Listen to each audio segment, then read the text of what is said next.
Start this noon with the ongoing strike in Greene County, as demonstrators have shown up for the 5th consecutive day at the Coxsackie Correctional Facility.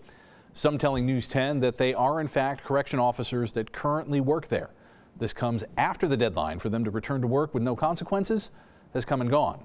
News 10's Zion Dakota is live in Coxsackie this noon with the latest for us. Zion.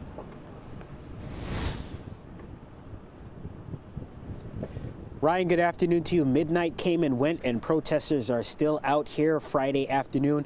They're letting their voices be heard just another day. I'll step aside to show you what it looks like now from across the street. Fires are still burning another day. People are still out here gathered again to let their demands be known, and the atmosphere here is lively. We're on Route 9W right now in Greene County, and as drivers and truckers go by, they're honking in support of the protesters and strikers. We even had one driver zoom by yelling expletives about Governor Kathy Hochul. In contrast, there was another car that drove by with a bullhorn shouting for correction officers to return to work. So it's not all support.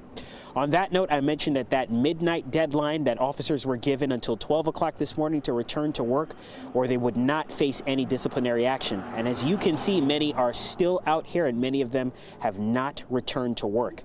Many active duty officers would not speak to the media for fear of state retaliation. So listen to a retired correctional officer telling me why his fellow active duty COs continued on the picket line today.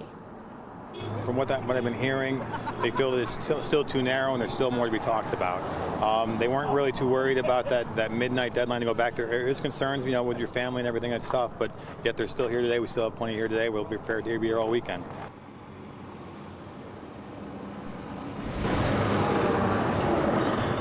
Now, one of the major concerns that correction officers, retired and active duty alike, had was the HALT Act, which limits the use of solitary confinement.